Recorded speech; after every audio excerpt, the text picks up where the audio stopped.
విశాఖలో నేటి నుంచి గ్లాస్ బ్రిడ్జి అందుబాటులోకి రానుంది. నేడు గ్లాస్ బ్రిడ్జిని ఎంపీ భరత్ ప్రజాప్రతినిధులు ప్రారంభించనున్నారు.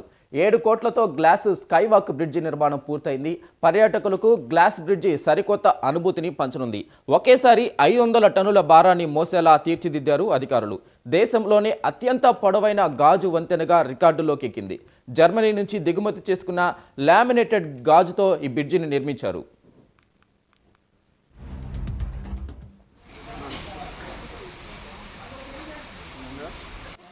స్టప్ కాదు, నువ్వు ఇప్పుడు పేస్ట్ మీద కూర్చుండిపోగలవు.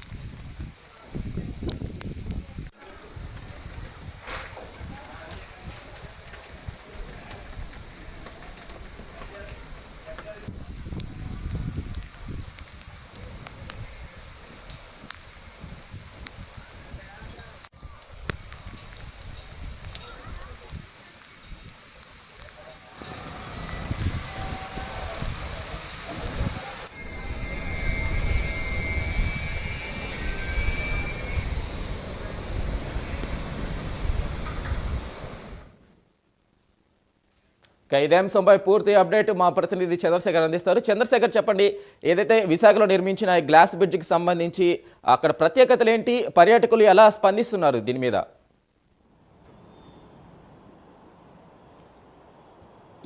రైట్ వెంకట్, చూసుకుంటే విశాఖలో ఏదైతే పర్యాటకులు వచ్చేటటువంటి ప్రాంతాలు ఏవైతే ఉన్నాయో ఆ పర్యాటక ప్రాంతాన్ని అభివృద్ధి దిశగా ముందుకు తీసుకెళ్లే విధంగా కూడా కూటమి ప్రభుత్వం అయితే అడుగులు వేస్తున్నటువంటి పరిస్థితి కనిపిస్తుంది. ఈ నేపథ్యంలోనే విశాఖకి అత్యంత పర్యాటక ప్రాంతంగా పేరుగాంచినటువంటి విశాఖ కైలాసగిరి ప్రాంతం ఏదైతే ఉందో ఆ కైలాసగిరి ప్రాంతం పైన దాదాపు ఇక్కడ అయితే ఒక గ్లాస్ బ్రిడ్జిని కూడా నిర్మించి తీసుకురావడం అయితే జరిగింది. ప్రధానంగా చూసుకుంటే ఏదైతే కైలాసగిరి తీరంలో ఉన్నటువంటి కైలాసగిరి కొండపైన దాదాపు సముద్ర మట్టానికి 1020 మీటర్ల ఎత్తులో ఇదైతే నిర్మించినటువంటి పరిస్థితి కనిపిస్తుంది. 40 mm కలిగినటువంటి మందంతో ఈ గాజు గ్లాస్ బ్రిడ్జిని అయితే నిర్మించారు. అయితే ప్రస్తుతం ఇదైతే చూపరులని పర్యాటకులను కూడా పూర్తిగా ఆకట్టుకునేటటువంటి దిశగా కూడా దీన్ని నిర్మించినటువంటి పరిస్థితి కనిపిస్తుంది. దాదాపు 7 కోట్ల రూపాయల వ్యయంతో నిర్మించినటువంటి ఈ గ్లాస్ బ్రిడ్జ్ అయితే ఒక ప్రత్యేక ఆకర్షణకు కూడా నిలవనుంది. ప్రధానంగా చూసుకుంటే దేశంలోనే ఇది మొట్టమొదటి గ్లాస్ బ్రిడ్జిగా, అలాగే అతి పొడవైనటువంటి గ్లాస్ బ్రిడ్జిగా కూడా ఇదైతే ప్రస్తుతం అయితే అందుబాటులోకి తీసుకొచ్చిన పరిస్థితి కనిపిస్తుంది. అయితే ఈరోజు ప్రజాప్రతినిధులు అలాగే ఇక్కడ ఉన్నటువంటి అధికారులంతా కూడా దీన్ని అట్టహాసంగా ప్రారంభించినటువంటి పరిస్థితి కనిపిస్తుంది. ఎటువంటి విపత్కర సమయంలో కూడా ఎక్కడ ఎటువంటి సంఘటనలు జరగకుండా కూడా దీన్ని అయితే పూర్తిగా కూడా నిర్మించినటువంటి పరిస్థితి కనిపిస్తుంది. అయితే దీనికి సంబంధించి పెద్ద ఎత్తున కూడా పర్యాటకులు అయితే ఇప్పటికే గ్లాస్ బ్రిడ్జిని తిలకించేందుకు ఈ ప్రాంతానికి అయితే వస్తున్నారు. ఇక్కడ నుంచి చూసుకుంటే పూర్తిగా సముద్ర భూభాగం అంతా కూడా కనిపించేటటువంటి పరిస్థితి కనిపిస్తుంది. పర్యాటకుల్ని ఆకట్టుకునేటందుకు నిర్మించినటువంటి ఈ గ్లాస్ బ్రిడ్జికి సంబంధించి పెద్ద ఎత్తున కూడా పర్యాటకులు అయితే ఈ ప్రాంతానికి వచ్చి ఇక్కడ నుంచి సెల్ఫీలన్నీ కూడా తీసుకుంటున్న పరిస్థితి కనిపిస్తుంది. అయితే మనతో పాటు కొంతమంది పర్యాటకులు కూడా ఉన్నారు. వారు ఏ విధంగా థ్రిల్ ఫీల్ అవుతున్నారు అనేది వారి మాటలో తెలుసుకుందాం. అమ్మా, ఎక్కడి నుంచి వచ్చారు? మేము శ్రీకాకుళం సార్. ఎట్లా అనిపిస్తుంది గ్లాస్ బ్రిడ్జ్? చాలా బాగుంది. అసలు ఇంతకు ముందు మనం ఎక్కడికైనా వెళ్ళి చూడాలి అంటే పలానా ఊరు వెళ్తేనే మనం పలానా ప్లేస్ విజిట్ చేయాలి అని అనేది ఉండేది. ఇప్పుడు మనకి దగ్గరలోనే ఉన్నది కాబట్టి ఇప్పుడు మనం ఓకే మన ఊర్లో ఉన్నది అని దగ్గరికి వచ్చి ఎప్పుడు విజిట్ చేయొచ్చు. అందులోనే ఇది బీచ్ వ్యూ పాయింట్. ప్రతి ఒక్కరు దీన్ని యాక్సెప్ట్ చేస్తారు. చాలా థ్రిల్లింగ్గా ఉంటుంది. ఎడ్జ్కి వచ్చేసరికి అందరూ ఒక థ్రిల్ ఫీల్ అవుతారు. కొంచెం స్వింగ్లా అనిపిస్తుంది, భయపడుతున్నట్టు అనిపిస్తుంది. ఇంతకుముందు మనం వేరే ప్లేస్కి వెళ్ళి ఇది ఎక్స్పీరియన్స్ చేయగలము అన్నది అయితే ఎప్పుడు ఉండదు. సో ఇది మన అందరికీ దగ్గరలో ఉన్నది కాబట్టి thanks to RJ and VMRDA.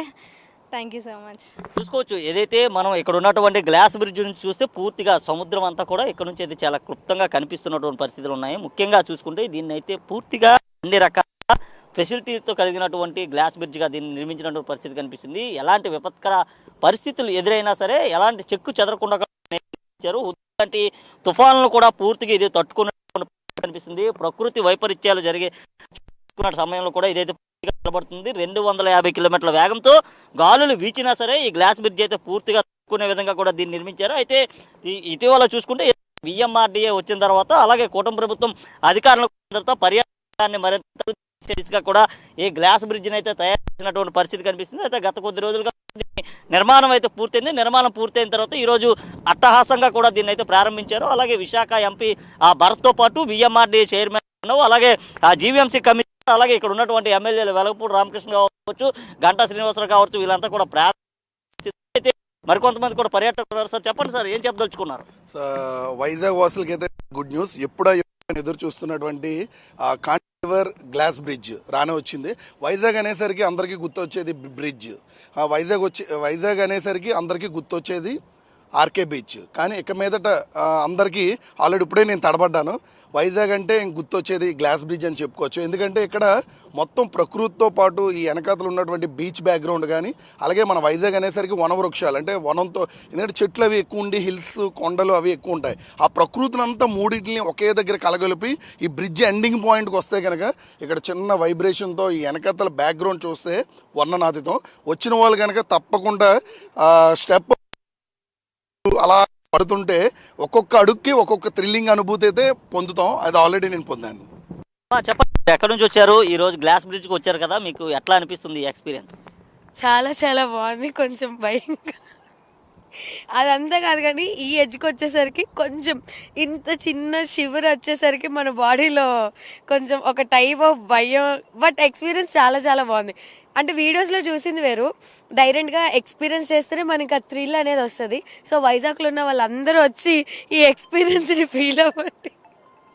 డెఫినెట్గా థ్యాంక్ యూ సో మచ్.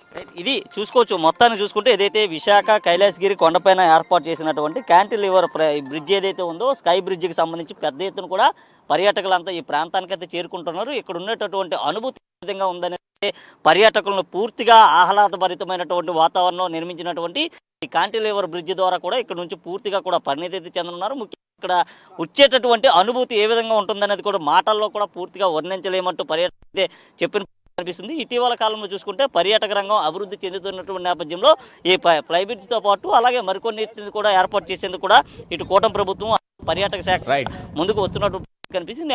ఇప్పటికే దీన్ని అయితే నిర్మించింది. ఇటీవల కూడా చూసుకుంటే కొండపైన కూడా వివిధ ఆ పర్యాటకులకు సంబంధించినటువంటి వివిధ ఆకృతులను కూడా నిర్మించినటువంటి పరిస్థితి అయితే రైట్ చంద్రశేఖర్, థ్యాంక్ యూ.